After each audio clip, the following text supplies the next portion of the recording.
하시면 무엇인지 다 이루어집니다. 하나님 좋습니다. 감사합니다. 사랑합니다. 하나님이 하시면 무엇인지 다 이루어집니다. 하나님 좋습니다. 감사합니다. 사랑합니다. 하나님이 하시면 무엇인지 다 이루어집니다. 아멘. 하나님께 영광의 박수를 드리겠습니다. 오늘은 9월의 첫 주입니다. 교회력으로는 창조절입니다. 작년과 마찬가지로 늘 마찬가지로 창조절은 9월에 대부분 시작하고 오늘부터 시작해서 11월 말 대림절 직전까지 이어집니다. 창조절은 이 세상과 인류를 창조하신 하나님의 섭리와 구원의 은총을 기념하는 절기입니다. 하나님께서 이 세상을 창조하셨습니다. 생명을 주셨습니다. 거기에 중점을 두는 겁니다. 그만큼 우리를 사랑하신다라는 의미가 들어있죠. 그만큼 생명이 창조가 중요하다는 것을 이야기하고 있습니다. 그래서 사실은 교회력으로 따질 때는 9월이 시작입니다. 창세기의 천지를 창조하는 것처럼 창조절로 시작을 해서 대림절 되면 12월 되면 예수 그리스도가 오시는 날이 되는 거죠. 절기가 그렇게 시작되는 거죠. 그래서 그럴까 이 대부분 해외에서는 9월이 학기가 시작이 되기도 한다는 것이죠. 이 창조와 생명에 대해서 우리가 가을의 풍성한 이 시간에 한 번 더 조금 더 묵상해 볼 수 있고 깊이 성찰해 볼 수 있는 시간이 됩니다. 창조절이 이렇게 생명과 긴밀한 관련이 있는데 특별히 기근과 전쟁, 전염병과 각종 재난, 그리고 기후변화 등 이상 징조로 인해서 수많은 생명이 위협을 받고 있는 요즘에 더더욱 중요한 이슈가 아니라고 할 수 없습니다. 먼 이 남극이나 북극 이야기 할 것이 없습니다. 최근에 파키스탄 아시죠? 파키스탄이 홍수로 인해서 국토의 3분의 1이 잠겼습니다. 그래서 1136명이 목숨을 잃었고 이재민만 3,300만 명이 발생했다고 합니다. 어마어마한 숫자이죠. 얼마 전 우리 한반도에도 기습적인 폭우로 인해서 서울이 한참 잠겼던 이 기억이 있지 않습니까? 지금 북상하고 있는 이 흰남노도 마찬가지입니다. 발생하는 경로나 이 모든 것들이 지금까지 있었던 패턴이랑 다르다는 거예요. 굉장히 지금 기후의 이상 현상들이 곳곳에서 일어나고 있다는 것입니다. 자, 하나님은요 세상을 이처럼 창조하시고 생명을 주시면서 분명하게 명령하셨습니다. 너희가 잘 경영하라고 말이죠. 여기서 경영이라고 하는 것은 자연과 타인의 생명을 잘 소중히 여기고 서로 협력하면서 도와가라는 의미입니다. 그러나 지금의 일련의 돌아가는 상황들을 보면 그 명령을 잘 지키지 못하고 있다는 것이 분명합니다. 이미 브레이크가 풀려 있고 기후 이상에 지구는 비참한 종말을 맞이할 거라는 공공연한 이 선포들 예언들이 드러나고 있습니다. 자, 그렇다고 해서 우리 각자 개인이 할 수 있는 한 이 최소한의 양심까지 버려버리게 된다면 지구의 이 종말은 가속화될 것이고요. 하나님께서 우리에게 맡겨주신 청지기의 사명을 저버리는 일이 될 것입니다. 따라서 이 플라스틱 줄여보기라던가 종이컵 안 쓰기라던가 분리수거라던가 등산이나 이런 데 갈 때 봉지를 들고 다니면서 휴지를 담는 일이라던가 주변에 보이는 이런 많은 일들을 한번 해보는 것도 중요하다는 것이죠. 그렇게 작지만 하나님의 뜻에 따라 순종할 때 떳떳하게 청지기의 삶을, 생명에 대한 청지기의 삶을 우리는 이뤄갈 수 있다는 것입니다. 자, 그런 의미에서 저와 여러분은 하나님께서 소중한 생명을, 창조를 맡겨주신 청지기입니다. 그런 의미에서 우리 앞뒤 좌우 여러분과 이렇게 인사해봤으면 좋겠습니다. 우리는 생명을 나누는 청지기입니다. 한 번 더 인사합니다. 당신은 생명을 나누는 청지기입니다. 그렇습니다. 생명하면 멀리 있는 것 같고 나와 다른 이야기 있을 것 같아요. 근데 좀 가까이 좀 다가가 보겠습니다. 예수님, 참 생명의 청지기의 역할을 보여주신 분은 우리 예수님이십니다. 예수님이 어떻게 그 길을 걸어갔는지 살펴보려고 합니다. 오늘 말씀을 들어가면서 먼저 배경을 살펴보고자 합니다. 우리 요한복음 계속해서 시리즈로 지금 이루어지고 있어요. 그래서 가장 지난 시간들의 말씀을 기억하면서 들었으면 좋겠습니다. 지난 시간 예수님은 무리에 둘러싸여서 진리를 선포하고 계셨습니다. 이른 아침 청정한 공기에 아주 고요한 시간이었죠. 예수님이 선포하시면 잘 들리고 울리는 시간이었습니다. 그런데 바리새인과 서기관들이 갑자기 저벅저벅 가늠한 여인을 잡고 와서 예수님 앞에 세웁니다. 그리고 이 여인을 어떻게 할 거냐고 묻죠. 바리새인들과 서기관들은 이 일을 함정으로 꾸민 것이었습니다. 가늠한 여인의 생명뿐만 아니라 예수님의 생명을 해하기 위한 덫이었다는 것이죠. 예수님은 그럼에도 불구하고 이 함정에 연연하지 않고 오로지 약자의 생명, 지금 힘들고 어려워하고 눈물을 흘리며 두려워하고 있는 그 여인의 손을 잡아주었습니다. 그 여인의 편을 들어주었습니다. 그래서 그 여인을 죄를 덮어주시면서 사실 살려주었다는 것이죠. 뿐만 아닙니다. 여인의 죄뿐만이 아니라 예수님은 몸을 굽혀 땅에 글을 쓰시면서 나머지 무리들의 죄도 덮어주셨다고 했습니다. 지도자들의 멈출 수 없는 정죄와 판단을 예수님의 멈출 수 없는 사랑으로 끊어버려 주신 것이죠. 자, 이 마지막 장면을 연극이나 드라마 장면으로 상상해 보시기 바랍니다. 스포트라이트가 예수님이랑 가늠한 여인을 비춥니다. 이 주변은 온통 깜깜하죠. 그러면서 예수님은 말씀합니다. 너를 정죄한 사람들이 어디 있느냐? 이제 너도 돌아가서 죄를 버리고 살아라 라고 말씀하십니다. 그러니까 여인이 그 자리를 떠나게 됩니다. 여인이 떠나는 순간 모든 조명이 들어오게 됩니다. 조명이 들어오니까요, 이 주변에 있는 무리들과 지도자들이 다 떠날 것으로 생각되었는데 떠나지 않았습니다. 멀찌감치 떨어져서 예수님과 여인을 예의주시하면서 지켜보고 있었던 것이죠. 그래서 예수님은 들어온 조명 하에 서기관들과 바리새인들에게 이렇게 말씀하고 있습니다. 자, 12절 말씀입니다. 오늘 계속해서 반복해서 읽을 건데요, 외운다는 심정으로 함께 읽어보도록 하겠습니다. 읽습니다. 시작.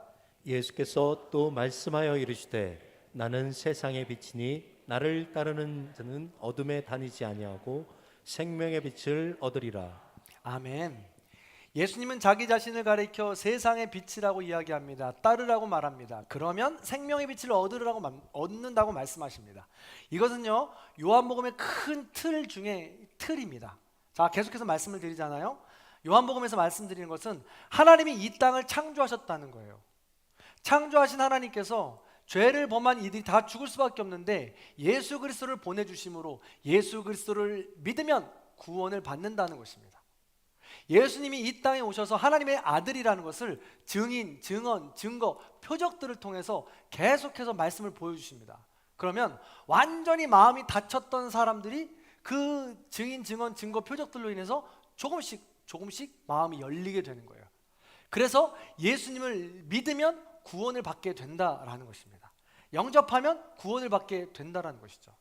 그래서 오늘 본문 말씀도 그겁니다. 야, 너희들 어두운 세상에 다니잖아. 그런데 내가 세상의 빛이야. 그러니까 나를 따라오면 생명의 빛을 얻을 수 있어. 따라올래? 말래? 라고 지금 물어보는 거예요. 이렇게 물어보니까 서기관들과 바리새인들이 뭐라고 합니까? 13절에 따져 묻습니다. 생명과 반대로 가고 있어요. 야, 예수님께 이야기하는 거예요. 야, 예수야, 이 너의 말이 사실이라면, 네가 주장하려면, 그게 진짜가 되려면 구약 율법에도 말했듯이 증인, 증언 한 두세 사람 이상 있어야 돼. 네 주변에 너를 도와줄 증인이 아무도 없잖아. 증거를 대봐 라고 이야기하면서 또 딴지를 겁니다. 생명과 정반대 길로 걸어가고 있는 것이죠. 그러자 예수님은 다시 변호하십니다. 14절, 너희들은 내가 온 곳을 알지 못해. 내가 아무리 설명해도 너희는 나의 세상을 알지 못해. 15절, 너희들이 정해놓은 이 정죄와 판단, 그 가치관에 나를 가둬놓을 수가 없어. 16절, 그럼에도 불구하고 니네가 증인을 원해? 그래, 그 증인이 지금 나와 함께 있어. 누구냐? 19절, 그 증인이 바로 나의 아버지셔 라고 말씀하고 있는 겁니다. 여기서 나의 아버지가 누굽니까? 하나님이시죠. 그러니까 이 바리새인들과 서기관들은 여기까지 듣고 더 열불이 나는 겁니다. 왜냐고요? 이 예수의 아버지가 누군지 다 알거든요.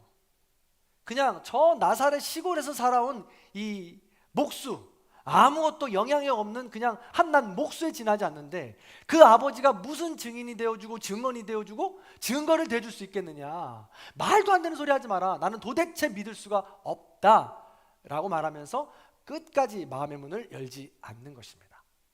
그리고 증거를 대라면서 예수님을 계속해서 자기들의 틀거리 안으로 지금 끌어오고 있는 것이죠. 예수님은 생명의 길을 안내하고 있지만 이들은 계속해서 그 죽음의 틀거리 안으로, 자기 욕심의 틀거리 안으로 예수를 지금 부르고 있다는 것이죠. 자, 다시 한번, 그러나 예수님의 관심은 죽음에 있지 않습니다. 세상의 정죄와 판단에 있지 않습니다. 오로지 그분의 관심은 생명과 사랑에 있다는 것이죠. 그래서 12절을 말씀하는 겁니다. 자, 다시 한번 암송합니다. 같이 읽습니다. 시작. 예수께서 또 말씀하여 이르시되 나는 세상의 빛이니 나를 따르는 자는 어둠에 다니지 아니하고 생명의 빛을 얻으리라. 아멘. 계속해서 지금 죽음의 길로 인도하는 그들에게 나를 따라오라고, 나는 생명의 빛이라고 지금 주장하고 있다는 것이죠. 자, 오늘 이 말씀이 요한복음 8장 12절이 너무 중요한 말씀인데, 이게 너무 은혜되는 말씀인데, 그냥 이 말씀만을 보고 우리가 이해하면 그 감정이 잘 올라오지 않습니다. 느껴지지 않아요. 그래서 이 말씀과 똑같은 다른 구절을 비교하면서 우리가 한번 분석해 보겠습니다. 그게 뭐냐면 마가복음 8장 34절입니다. 마가복음 8장 34절을 읽으실 텐데요, 요한복음 8장 12절의 말씀을 잘 기억하시면서 동시에 비교하면서 읽어보도록 하겠습니다. 자, 읽습니다. 시작. 무리와 제자들을 불러 이르시되 누구든지 나를 따라오려거든 자기를 부인하고 자기 십자가를 지고 나를 따를 것이니라. 아멘. 그렇습니다. 두 말씀은 예수님을 따르라는 명령으로 같은 말씀입니다. 그렇죠? 근데 차이점이 있어요. 그 차이를 아시겠습니까? 이 적당한 예가 될지 모르겠지만 이런 거예요. 이 마가복음 8장 34절에 나를 따르라는 말씀은 엄격한 아버지가 주시는 말씀과 같다면, 요한복음 8장 12절의 말씀은 인자하고 자비하고 따뜻한 어머니의 말씀과 같다고 생각하시면 됩니다. 이해가 가시나요? 물론 저희 집처럼 아버지가 더 따뜻한 집도 있겠지요. 딸이 아니라고 고개를 절레절레 흔드는 것 같습니다. 예? 어쨌든 그게 중요한 게 아니고 이 뉘앙스가 다르다는 거예요. 요한복음과 마가복음의 차이가 말입니다. 자, 보세요. 마가복음의 말씀을 잘 따라가다 보면 예수를 따를 때 자기를 부인하고 자기 십자가를 지는 것이 마땅한 겁니다. 그런데 사실 이 부분만 생각한다면 부담스러워요. 예수님을 따르는 것이 다 무거운 짐 같고 잘못하면 다 내 책임 같기 때문에 그렇습니다. 예수를 따르지 못하는 것이 나의 잘못이고 나의 무능이며 게으름 같습니다. 그래서 주님을 따르는 것 자체가 부담이 되는 것이죠. 그리고 미리 염려가 됩니다. 예수님을 따르는 삶은 힘들 것이라고 말입니다. 그래서 나는 먼저 철벽을 칩니다. 나의 성향상, 나의 삶의 이 본질상 여기까지면 됐어. 이것까지만 순종하면, 이것까지만 내가 따라가면 충분한 거야. 잘했어. 물론 이런 부분도 필요하지만 주구장창 하나님 부르신 그날까지 그 자리에 머물러 있으면 그게 문제가 된다는 것이죠.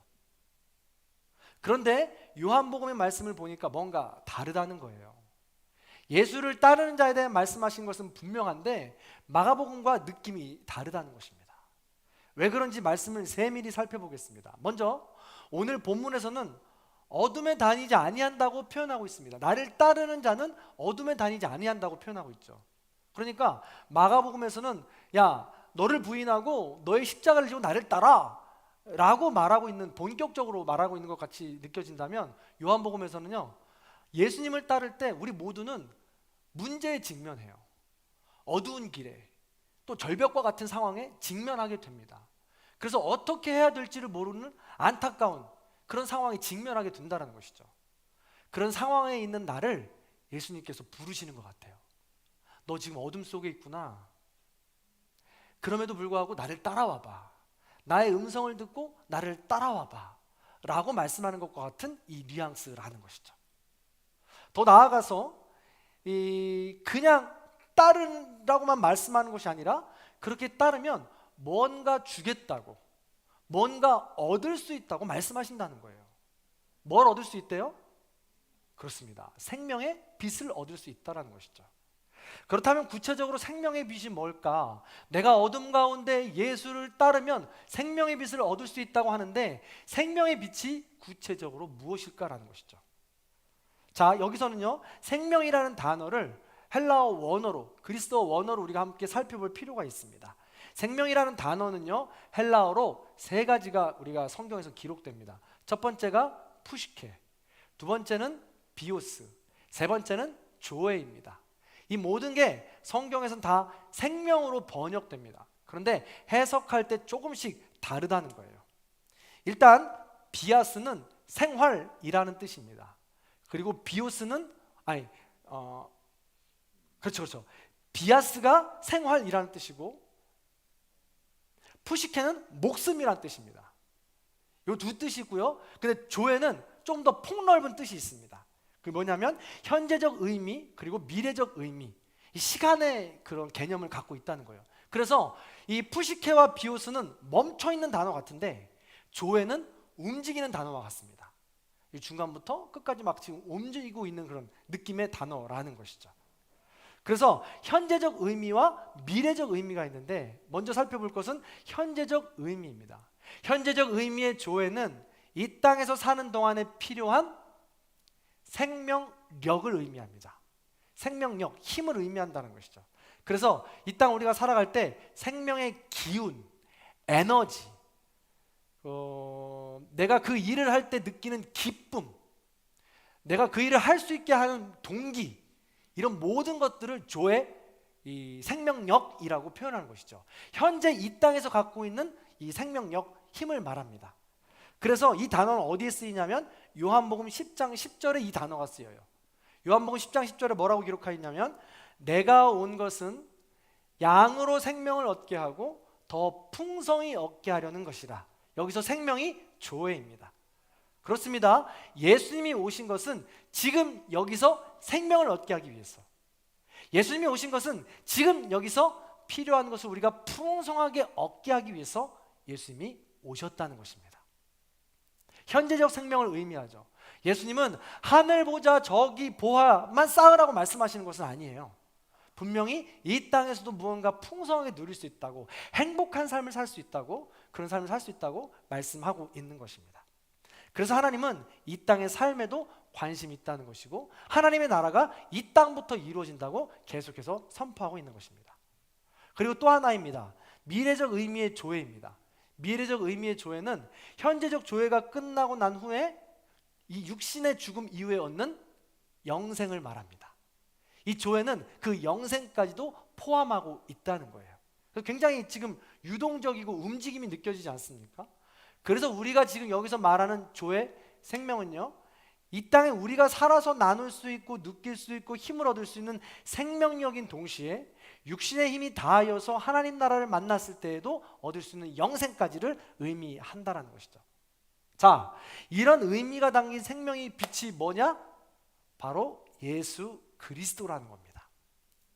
예수님이 오신 것은 현재적 생명 조회, 미래적 생명 조회, 함께 얻게 하기 위해서 이 땅에 오셨다는 것이죠. 그래서 즉 생명의 빛은 지금부터 앞으로의 모든 순간까지 예수 그리스도이십니다.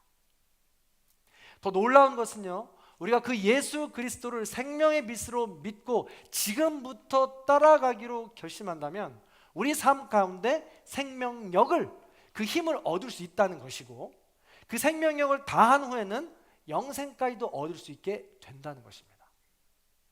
그렇기 때문에 우리는 어둠 가운데 헤맨다 할지라도 그 조회, 생명을 소망 삼고 그 길을 우리가 걸어갈 수 있게 된다는 것이죠. 이걸 누구에게 주신다고요? 저와 여러분에게 주신다는 것입니다. 자, 오늘 말씀 다시 한 번 더 암송해 보겠습니다. 저를 따라하세요. 나를 따르는 자는 어둠에 다니지 아니하고 생명의 빛을 얻으리라. 아멘. 그렇습니다.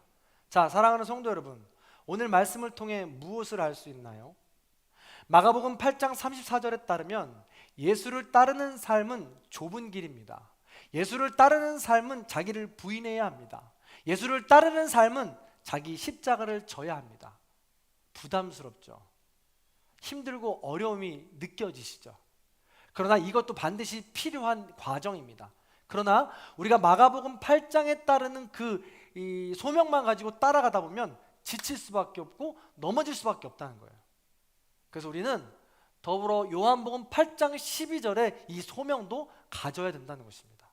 이 요한복음 8장 12절에 하나님 나라의 생명, 하나님 나라의 그 영생을 소망을 가지고 이 땅에서 우리는 예수님을 따라야 된다는 것입니다. 그럴 때 지치지 않을 수 있고 소망을 가지고 우리가 다시 한번 일어날 수 있게 된다는 것이죠. 포기하지 않을 수 있게 된다는 것입니다. 그래서 예수를 따르는 삶은 기쁘고 감사하고 행복이 넘치는 삶인 것입니다. 이 12절 말씀의 예가 누구입니까? 이 12절 말씀의 예가 바로 가늠한 여인인 것입니다. 바리새인들이 데리고 온 가늠한 여인은 율법이나 세상의 잣대로 보면 죽을 수밖에 없는 존재입니다. 적어도 심판은 받아야 될 존재이죠. 그러나 예수님은 그녀를 살리셨습니다. 정죄하지 않고 용서하심으로 살리셨습니다. 가늠한 여인을 사랑하심으로 살리셨습니다. 가늠한 여인이 산 것은 예수님을 만났기 때문이라는 것입니다.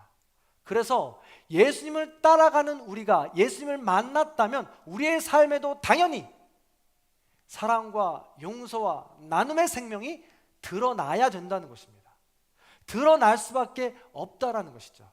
그것이 계속해서 반복될 때 우리의 삶은 정말 영향력이 있는 생명력을 얻을 수 있다는 거예요. 그러나 반대로 정죄하고 판단하고 시기하고 질투하고 이런 것들만 가득 차다 보면 우리의 영혼은 날마다 생명력을 잃어가는 거예요.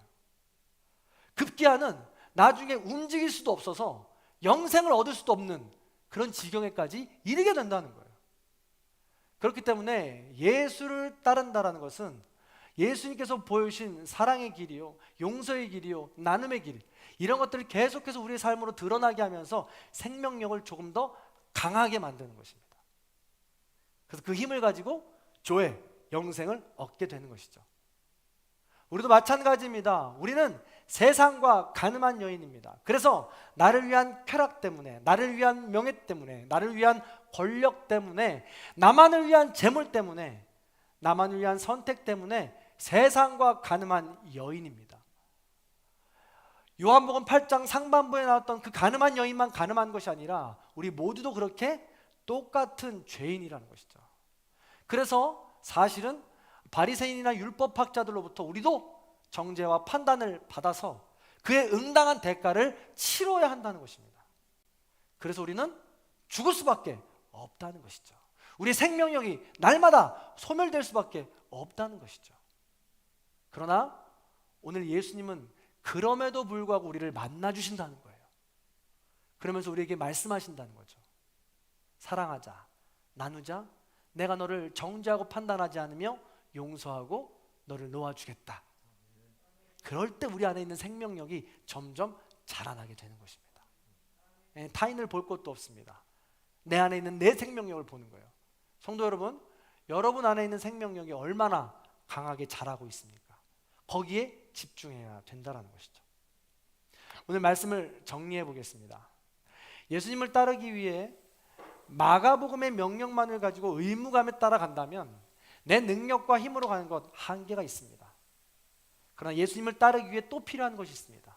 그것이 바로 요한복음의 명령으로 현재와 미래에 대한 생명이요 소망인 것입니다. 그 안에 소망은 생명의 빛 대신 예수 그리스도라고 그랬죠.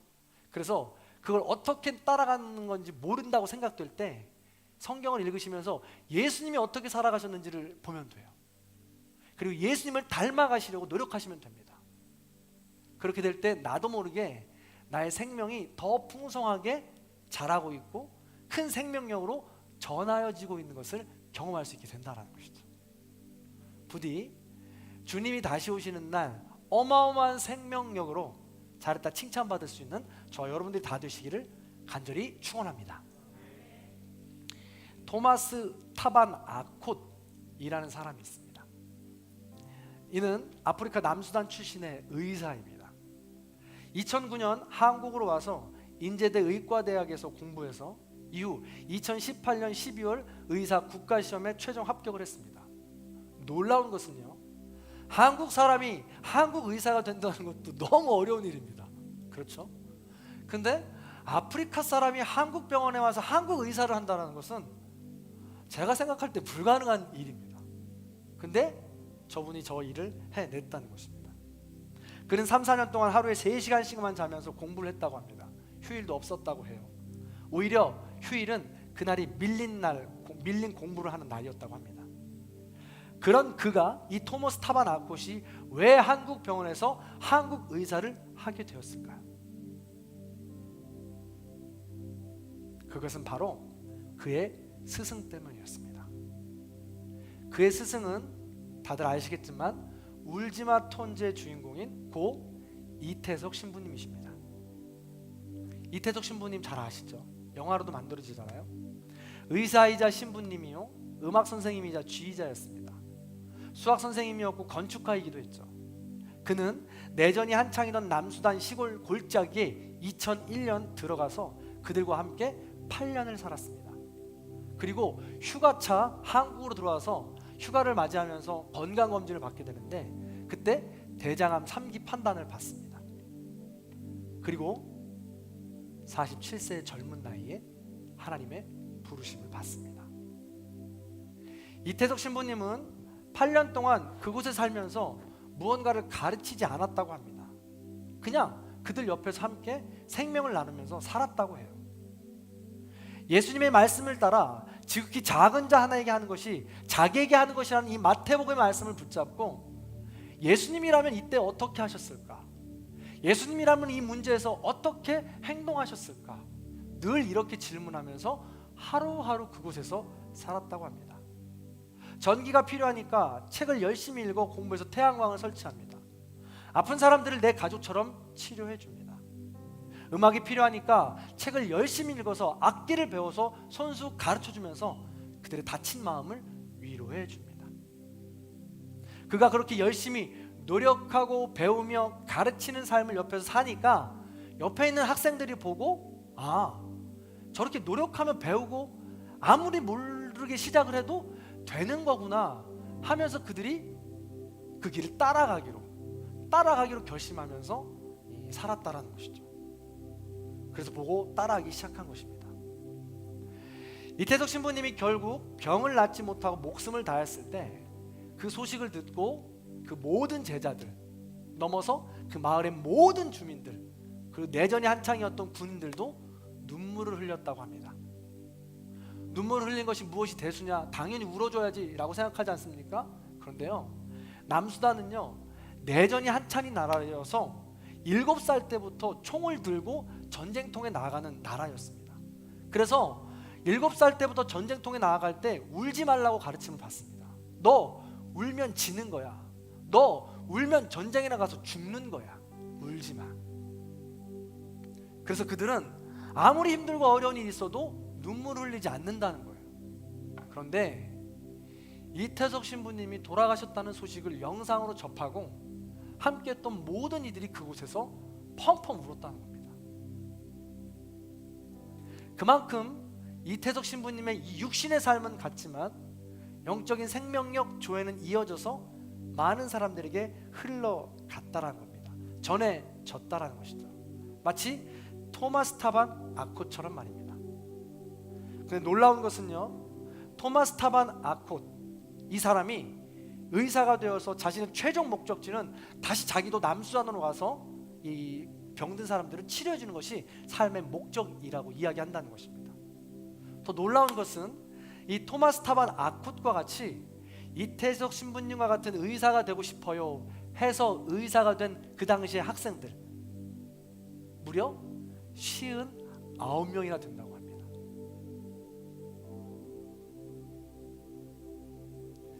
한 사람의 조에 생명력이 살아 움직여 씨앗이 되어 59명이나 되는 어마어마한 인원들이 의사가 되어서 또 다른 생명을 구해주는 축복의 통로가 되었다는 거예요. 너무 놀랍지 않습니까? 이 일들을 다시 촬영하고 영화로 만들기 위해서 이 구수한 영화 감독이 그곳에 다시 들어가서 사람들을 만나고 인터뷰를 했다고 합니다. 그런데 인터뷰를 하면서 굉장히 특이한 점을 발견한 거예요. 59명의 수많은 의사들이 먼저 들어가서 이미 거기서 진료를 하고 있는데 환자들이 들어오잖아요. 그러면 뭐 앞뒤 재지 않고 묻지 않고 인사를 하면서 손을 잡고 악수를 그렇게 오래 한다는 거예요. 이태석 신부님께 배운 모든 이들이 그렇게 제일 먼저 악수를 하더라는 겁니다. 공통적인 특징이죠. 그래서 이 구수한 영화 감독님이 물었다는 거예요. 왜 이렇게 환자를 보자마자 악수를 하냐? 그랬더니 이태석 신부님이 이렇게 환자를 보자마자 악수를 해요. 그래서 나도 악수를 합니다 라고 이야기하는 거예요.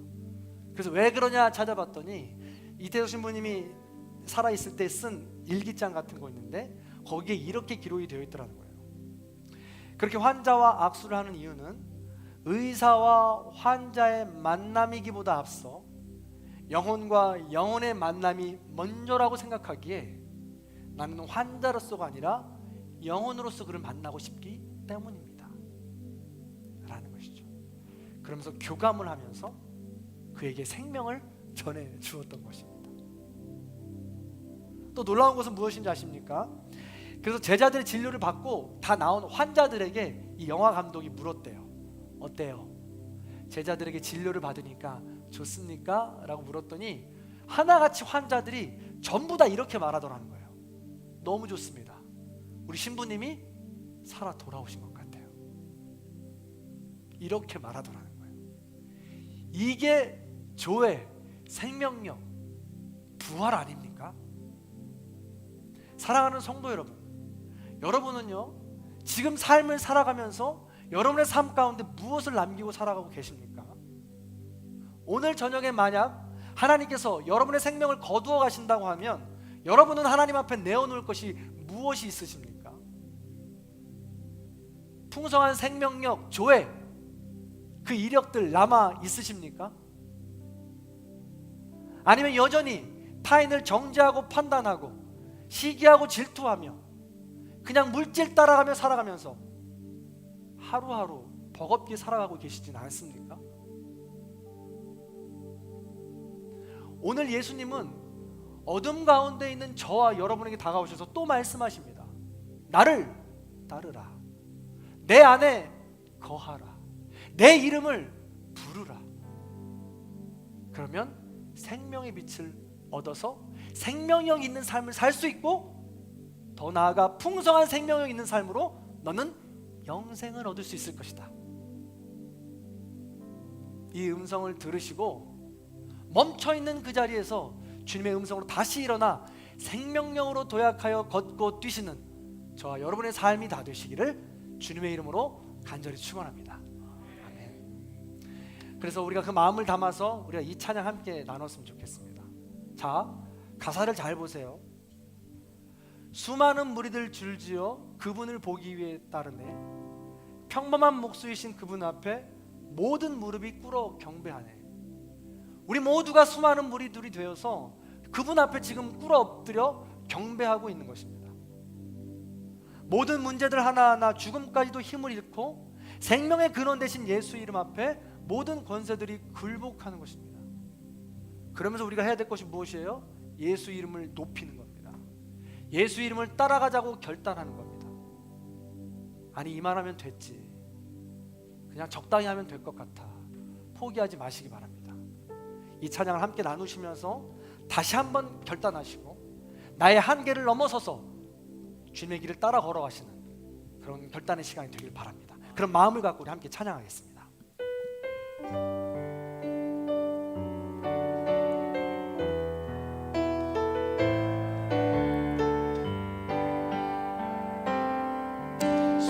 수많은 무리들 줄지어 그분을 보기 위해 따르네. 평범한 목수이신 그분 앞에 모든 무릎이 꿇어 경배하네. 모든 문제들 하나하나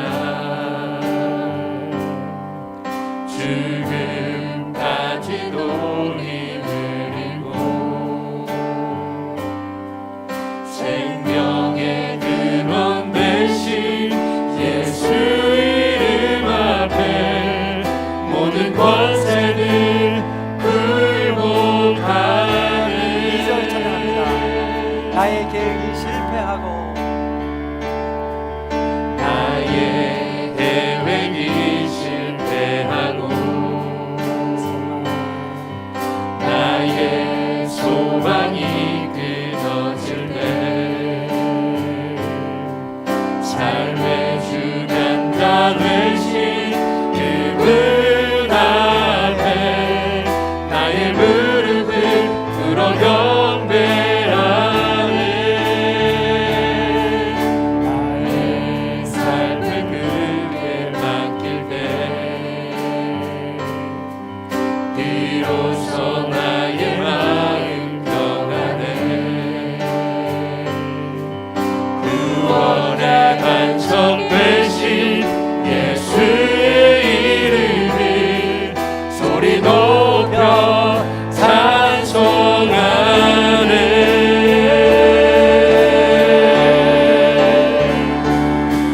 예수님 높이세 능력의 길 예수님 높이세 구원의 길 예수 이름을 부르는 자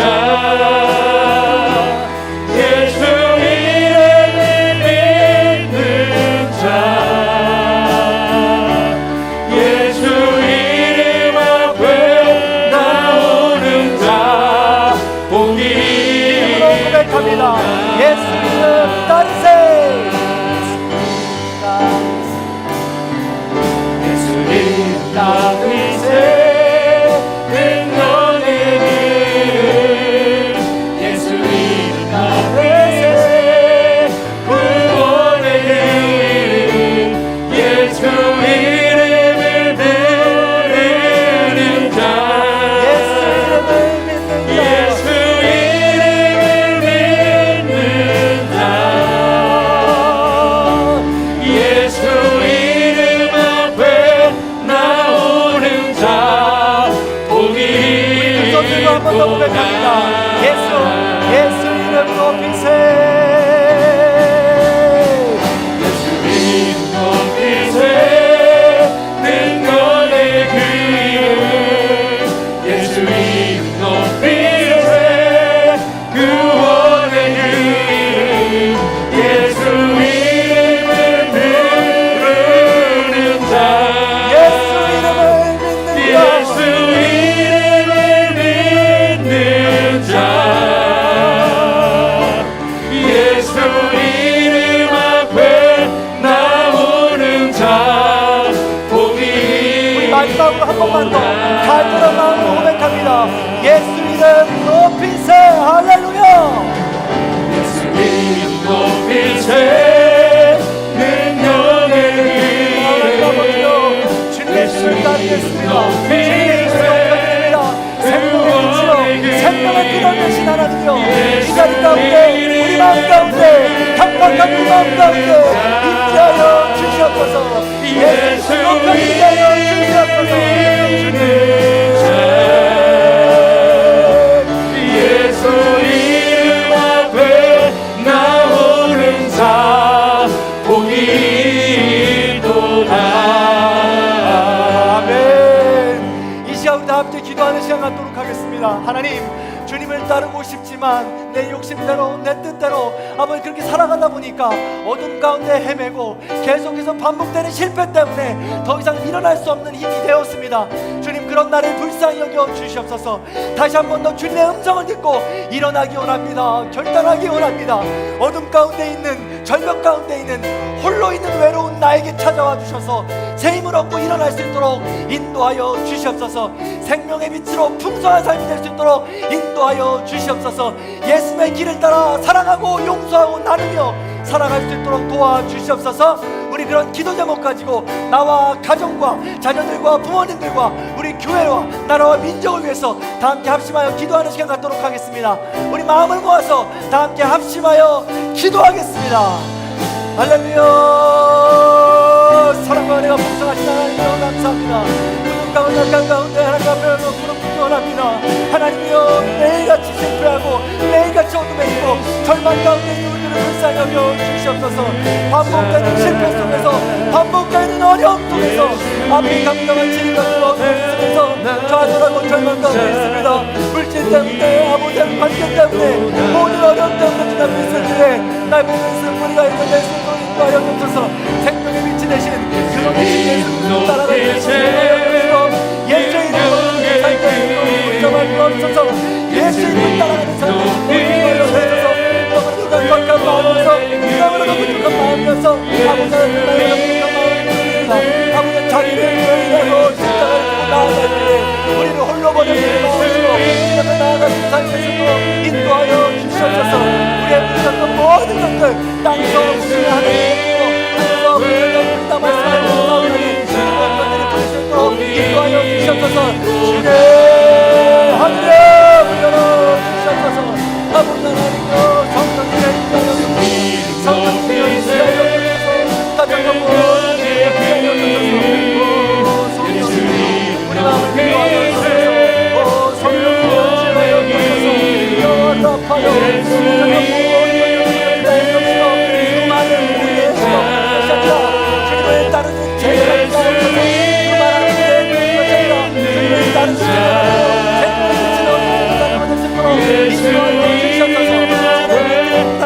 거룩한 백성들 모두가 됐으므로 인도하여 주시고 주님만을 바라보시고 인도하여 주시옵소서. 사랑이 많으신 하나님 감사합니다. 우리를 어둠 가운데 절벽 가운데 홀로 버려두지 아니하시고 주님의 길을 따라 다시금 일어날 수 있도록 인도하여 주시니 감사를 드립니다. 주님의 음성을 듣고 다시 한 번 더 일어날 수 있도록 인도하여 주옵소서. 수많은 무리에 머무는 것이 아니라 주님의 이름을 높여드리고 주님을 따라가며 제자의 반열에 들어서게 하여 주시옵소서. 그리하여 생명의 빛을 얻게 하여 주시옵소서. 나의 생명이 주님이 부르시는 그날 영수증을 내어놓았을 때 생명력이 풍성한 삶이 되어서 많은 사람들에게 주님의 사랑을 전한 삶이었노라고 잘했더라고 칭찬받을 수 있는 삶이 될 수 있도록 인도하여 주시옵소서. 주님의 삶은 사랑이요 배려요 나눔입니다. 그 삶을 우리가 따라갈 수 있도록 인도해 주시고 우리의 삶의 그 씨앗이 열매가 되고 우리의 모든 자녀들과 나와 함께하는 모든 이들에게 그것을 전할 수 있는 선한 영향력의 축복의 통로가 될 수 있도록 인도하여 주시옵소서. 하나님 특별히 지금 어렵고 힘든 시간들을 보내고 있는 주님의 백성들이 있습니다. 자녀들이 있습니다. 물질 때문에 관계 때문에 건강 때문에 또한 말할 수 없는 이 마음의 쓴뿌리들 때문에 생명의 문제 때문에 아버지 하나님 모든 문제 때문에 힘들어하고 어려워하고 있는 주님의 자녀들을 기억하셔서 다시 한번 눈을 들게 하시고 성령님의 위로하심을 얻어서 생명의 빛으로 걸어갈 수 있도록 인도하여 주시옵소서. 태풍과 전쟁과 기후 이상 등으로 인하여 힘들고 어려워하는 모든 백성들에게 하늘을 바라볼 수 있도록 인도해 주시고 청지기 삶을 놓치지 않게 해주시며 창조와 생명의 삶으로 걸어갈 수 있는 우리 모두가 될 수 있도록 인도하여 주시옵소서. 9월을 시작하며 2022년도 하반기를 시작합니다. 우리 모든 성도님들 이전과는 다른 삶이 되게 하여 주시고 더 나은 소망, 하나님 나라를 소망하고 살아갈 수 있는 성숙한 그리스도인들이 다 될 수 있도록 인도하여 주시옵소서. 군에서 휴가 나온 우리 주님의 백성들이 있습니다.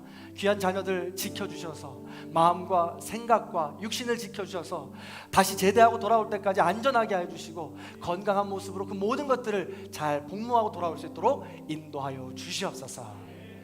지금은 우리 주 예수 그리스도의 은혜와 하나님 아버지의 극진하신 사랑과 성령님의 감화감동 교통하심의 역사가 생명의 빛 되신 예수 그리스도를 따르기로 결단하고 소망하는 우리 모든 성도님들 머리 위에 원근 각처에 터져 있는 자녀들과 부모님들 위해 우리의 다음 세대들인 우리 청소년들 위해 이들을 양육하고 있는 우리 교사들과 또한 우리 모든 부모님들 위해 이 나라의 민족 위에 전 세계 만방 위에 이제로부터 영원토록 함께하시기를 간절히 축원하옵나이다. 아멘.